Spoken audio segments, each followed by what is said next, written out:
Baghdad का शाही बाजार, जहां दुनिया भर के सौदागर अपना नसीब बेचने आते थे। सोना, चांदी, रेशम और मसालों की खुशबू हवा में घुली रहती थी। लेकिन इसी चमक दमक के बीच एक कोने में, एक पुराने दरख्त के नीचे बैठा होता था एक बूढ़ा अंधा फकीर, बाबा रहीम। चेहरा झुर्रियों से भरा हुआ, कपड़े इतने पुराने जैसे जिंदगी उनसे पहले ही हार मान चुकी हो। फिर भी उसके चेहरे पर एक अजीब सा सुकून था। वो भीख नहीं मांगता था, बस वहां बैठता और लोगों की अमानतें संभालता। लोग उसे अंधा कहते थे, लेकिन भरोसेमंद। जब दुकानदार नमाज के लिए जाते तो अपना कीमती सामान इसी अंधे फकीर के पास रख जाते। बाबा, थोड़ा ख्याल रखना।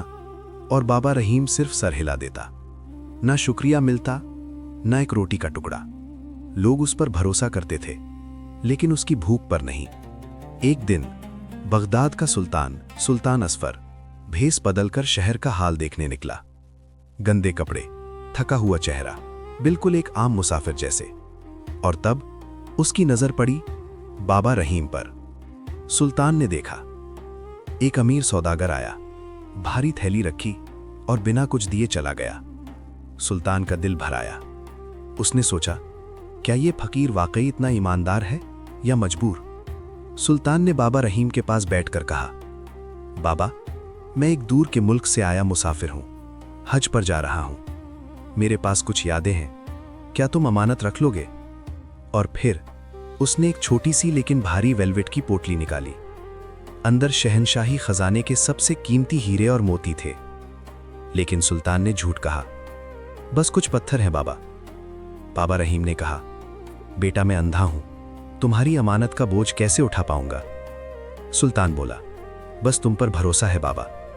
और बाबा रहीम ने वो पोटली अपने फटे कुर्ते के अंदर बांध ली। कसम खा ली, जब तक सांस है ये अमानत महफूज रहेगी। महीने साल बन गए। पोटली अब सिर्फ थैली नहीं रही, बाबा रहीम के लिए बोझ बन गई। वो सोता तो उस पर हाथ रखकर, जागता तो सबसे पहले उसी को छूकर। लोग हंसने लगे, बाबा, पेट में क्या छुपा रखा है?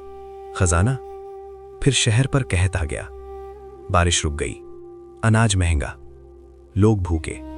बाबा रहीम 3-3 दिन बिना खाए। एक रात ठंड में कांपते हुए उसका हाथ पोटली पर गया। दिल बोला, बस एक बार देख ले। उंगलियां गांठ पर गईं, भूख चीख रही थी, खोल दे। लेकिन जमीर बोला, रहीम, अमानत में खयानत नहीं। वो रो पड़ा, मैं भूखा मर जाऊंगा, लेकिन चोर नहीं बनूंगा। शहर से भगा दिया गया। अब वो शहर के बाहर एक वीरान खंडर में रहने लगा।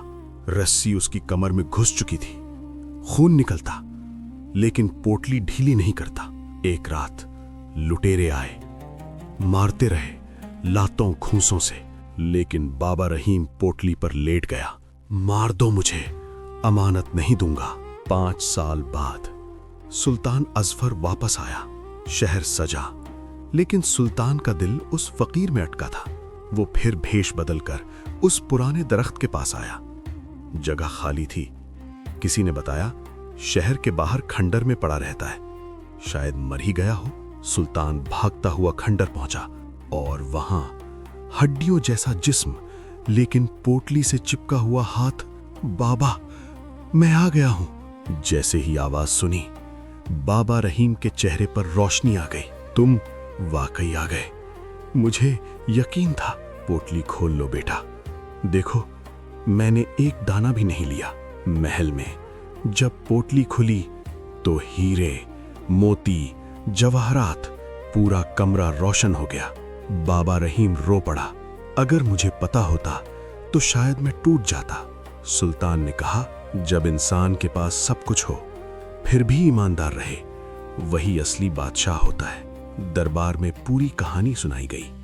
बाबा रहीम को सुल्तान के बराबर बिठाया गया, और जब उस दुकानदार को सजा देने का वक्त आया तो बाबा रहीम ने सिर्फ इतना कहा, माफ कर दो, शायद इसी से मैं बच गया। उसी दिन फैसला हुआ, उन हीरों से मुसाफिर खाने बनेंगे, गरीबों के लिए। और बाबा रहीम अपनी जिंदगी के आखिरी दिन तक उसी पुराने दरख्त के नीचे बैठकर लोगों को सिर्फ एक बात सिखाता रहा, इंसान की कीमत उसके कपड़ों से नहीं, उसके ज़मीर से होती है।